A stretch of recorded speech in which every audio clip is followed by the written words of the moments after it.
Good morning mga karimaw! For today's video guys, I will try my best to speak English because I will sending message to all the people who follow me and sending me a prayer. I just want to say thank you for your all prayers for my recovery.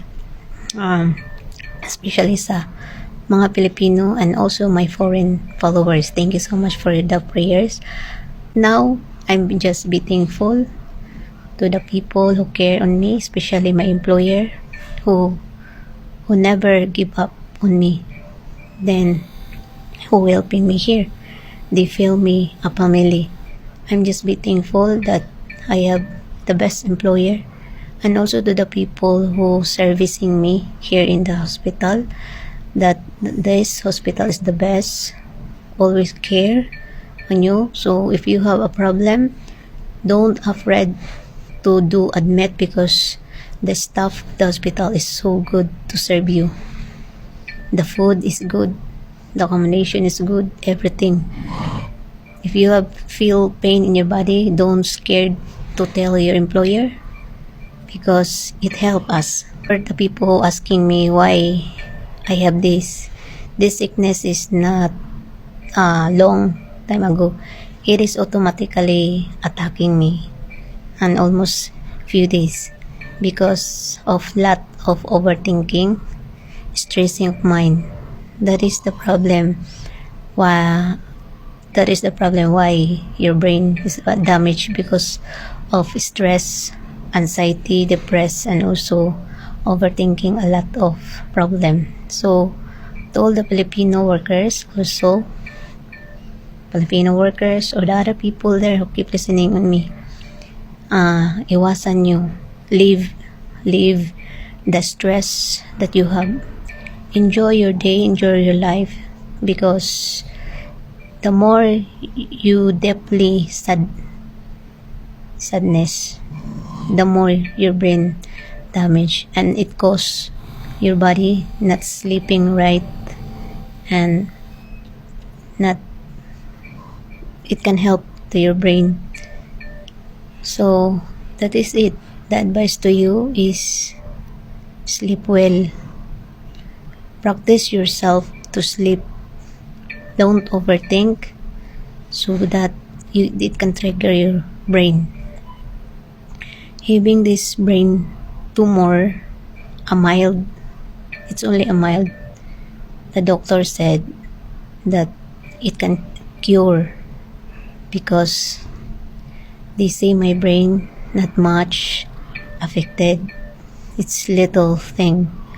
So I always trust Allah. I'm not worried on what I have, because everything have a reason. So I always trust on Him. I know Allah give me this to learn a lot, because I forget myself to care. So right now, on what I experience, I'm very thankful, because when everything is okay, I learn and I will practice myself to being back to normal. Before, I spread happiness as a comedian, blogger, influencer, but right now I will spread learning and experience. So who keep listening this video, hoping you can learn a lot. Don't do it to yourself, because it can. So that's it. I'm just thankful to all the supporters, and to my family in the Philippines. Thank you so much. And to my kids there, just relax, cause mama is good. Right now my brain is no pain, my body is good, there's no numbness, there is no brain pain, no. Then right now I ask you a prayer to have a big miracle, that there's no result on my MRI, because Today is my MRI examination. I'm just asking you a prayer, and thank you for all the people who support me. To all of you, 1,000 of people who keep listening in my video, I just be thankful and hoping that be always in happiness, because happiness can help your brain to be happy. Don't overthink on your problem. If magproblema man mo, just talk to the people. If you have problem, just talk to people, share your problem. Don't be scared. That's all.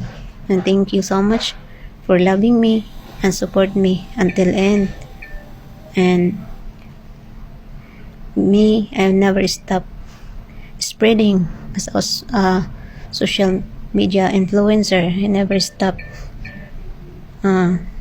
say to you as a learning lesson for what I experienced. Thank you so much, and I love you. That's all. Ingat kayo. Don't do what I did.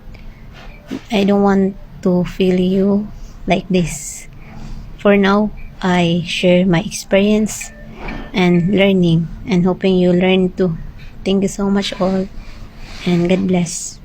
We pray to Allah that I will survive this. I have big trust on Him. This experience, I learned a lot. So, hoping you guys, that you must learn too. And I love you so much. Thank you for loving me. In the hand of Allah, He held me and cured me. I know and I believe He's with me. Amen.